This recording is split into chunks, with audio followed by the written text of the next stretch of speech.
ಇನ್ನು ಬೆದರಿಕೆಗೆ don't care, ಸುಂಕ ವಿಧಿಸುವ ಎಚ್ಚರಿಕೆಗೂ ಕೂಡ ಜಗ್ಗದ ಭಾರತ. ರಷ್ಯಾದಿಂದ ಕಚ್ಚಾ ತೈಲ ಖರೀದಿ ಮುಂದುವರಿಕೆ. ಟ್ರಂಪ್ ಬೆದರಿಕೆಗೆ ಡೋಂಟ್ ಕೇರ್. ರಷ್ಯಾದಿಂದ ಭಾರತ ತೈಲ ಖರೀದಿ ಮಾಡಕೂಡದು ಅನ್ನೋ ತರಹ ಭಾರತ ಮತ್ತು ರಷ್ಯಾದ ನಡುವಿನ ತೈಲ ವ್ಯವಹಾರ ನಿಲ್ಲಬೇಕು ಅನ್ನೋದನ್ನ ನಿರೀಕ್ಷೆ ಮಾಡಿದ್ದ ಟ್ರಂಪ್. ರಷ್ಯಾದಿಂದ ಕಚ್ಚಾ ತೈಲ ಖರೀದಿ ಮುಂದುವರಿಕೆ.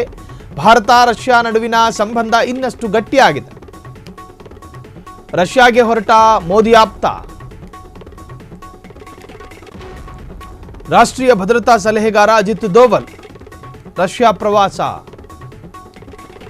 ಮಾಸ್ಕೋಗೆ ಅಜಿತ್ ದೋವಲ್ ಭೇಟಿ, ಮಹತ್ವದ ಮಾತುಕತೆ. ಭಾರತ ಯಾವ ದೇಶದ ಸ್ನೇಹವನ್ನು ಬೆಳೆಸಬೇಕು, ಬಳಸಬಾರದು. ತಿಂಗಳ ಕೊನೆಯಲ್ಲಿ ವಿದೇಶಾಂಗ ಸಚಿವ ಎಸ್ ಜಯಶಂಕರ್ ಕೂಡ ಭೇಟಿ.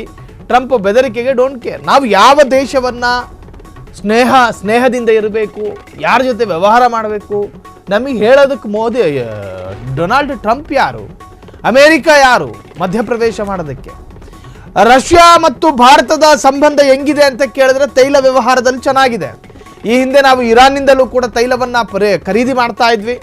ಸೊ ಒಂದಷ್ಟು ಅನಿವಾರ್ಯ ಕಾಲಘಟ್ಟಗಳಲ್ಲಿ ಇರಾನ್ನಿಂದಲೂ ಕೂಡ ನಾವು ಕಚ್ಚಾ ತೈಲವನ್ನು ಖರೀದಿ ಮಾಡ್ತೀವಿ. ಇರಾನ್ ಜೊತೆಯೂ ಭಾರತ ಚೆನ್ನಾಗಿದೆ. ಅದರ ಜೊತೆಗೆ ರಷ್ಯಾ ಜೊತೆಯೂ ಕೂಡ ನಮ್ಮ ವ್ಯವಹಾರ ಚೆನ್ನಾಗಿದೆ.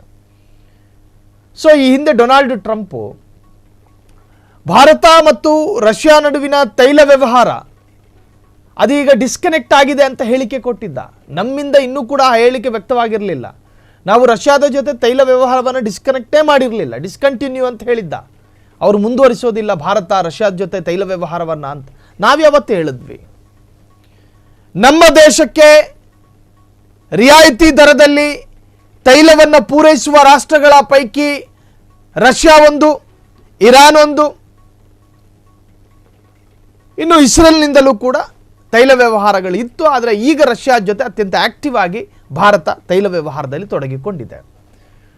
ಸೊ ಇದರಿಂದ ಈ ಹಿಂದೆ ನಿಮಗೆ ನಾವು ಟ್ಯಾಕ್ಸ್ ವಿಧಿಸ್ತೀವಿ, ಅಮೆರಿಕಾದಿಂದ ನಿಮ್ಮ ದೇಶಕ್ಕೆ ಆಮದಾಗುವಂತಹ ವಸ್ತುಗಳ ಮೇಲೆ ಸುಂಕ, ಅಥವಾ ನಿಮ್ಮಿಂದ ನಮಗೆ ಬರುವ ಎಕ್ಸ್ಪೋರ್ಟ್ ಆಗುವಂತಹ ವಸ್ತುಗಳ ಮೇಲೆ ಸುಂಕ ವಿಧಿಸ್ತೀವಿ ಅಂತ ಹೇಳಿ ಎಚ್ಚರಿಕೆ ಕೊಟ್ಟಿದ್ದ. We don't care. ಆಲ್ಟರ್ನೇಟ್ ಪರ್ಯಾಯ ಮಾರ್ಗಗಳನ್ನು ಹುಡುಕಿಕೊಂಡೇ ಭಾರತ ಈ ನಿರ್ಧಾರಕ್ಕೆ ಬಂದಿರೋದು. ಭಾರತದ ಎಲ್ಲ ನಿರ್ಧಾರಗಳ ಮಧ್ಯೆಯೂ ಮೂಗು ತೂರಿಸುವಂತಹ ಡೊನಾಲ್ಡ್ ಟ್ರಂಪ್ ಭಾರತ ಮತ್ತು ಪಾಕ್ ನಡುವಿನ ಯುದ್ಧ ಕಾಲಘಟ್ಟಗಳಲ್ಲಿಯೂ ಕೂಡ ನಾನೇ ನಿಲ್ಲಿಸಿದ್ದು ಅಂತ ಹೇಳಿ ಕ್ರೆಡಿಟ್ ಅನ್ನು ತೆಗೆದುಕೊಳ್ಳುವಂಥ ಪ್ರಯತ್ನ. ಅದಾದ ನಂತರ ಯುಕ್ರೇನ್ ಮತ್ತು ರಷ್ಯಾ ನಡುವಿನ ಯುದ್ಧ, ಅದರಲ್ಲಿ ಏನು ಮಾಡೋದಕ್ಕಾಗಲಿಲ್ಲ, ಅಲ್ಲಿ ಬೇಳೆ ಬೇಯಿಸೋದಕ್ಕೆ ಆಗಲಿಲ್ಲ ಅಂತ ಹೇಳಿ ಭಾರತ ಮತ್ತು ರಷ್ಯಾದ ನಡುವಿನ ಸಂಬಂಧಗಳನ್ನು ಕೆಡಿಸುವಂಥ ಪ್ರಯತ್ನ ಡೊನಾಲ್ಡ್ ಟ್ರಂಪ್ದು. ಸೊ ಇವೆಲ್ಲವನ್ನೂ ಮೀರಿ ಭಾರತದ ವಿದೇಶಾಂಗ ಸಚಿವರು ಜಯಶಂಕರ್ ಅವರು ಕೂಡ ತಿಂಗಳ ಅಂತ್ಯದಲ್ಲಿ ಭೇಟಿ ಕೊಡಲಿದ್ದಾರೆ. ಮತ್ತು ಈಗಾಗಲೇ ಅಜಿತ್ ದೋವಲ್ ರಷ್ಯಾಗೆ ಭೇಟಿ ಕೊಡ್ತಾ ಇದ್ದಾರೆ.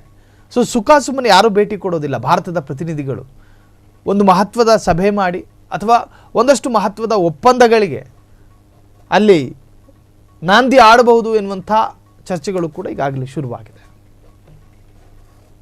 ಸೊ ಡೊನಾಲ್ಡ್ ಟ್ರಂಪ್ ಪದೇ ಭಾರತದ ಜೊತೆಗಿನ ವಿಚಾರದಲ್ಲಿ ಮೂಗು ತೂರಿಸೋದು ಅಷ್ಟರ ಮಟ್ಟಿಗೆ ಸಮಂಜಸವಲ್ಲ. ಕ್ಷಣದ ಸುದ್ದಿಗಳಿಗಾಗಿ ಫ್ರೀಡಂ ಟಿವಿ ಸಬ್ಸ್ಕ್ರೈಬ್ ಮಾಡಿ, ಲೈಕ್ ಮಾಡಿ ಹಾಗೂ ಫಾಲೋ ಮಾಡಿ.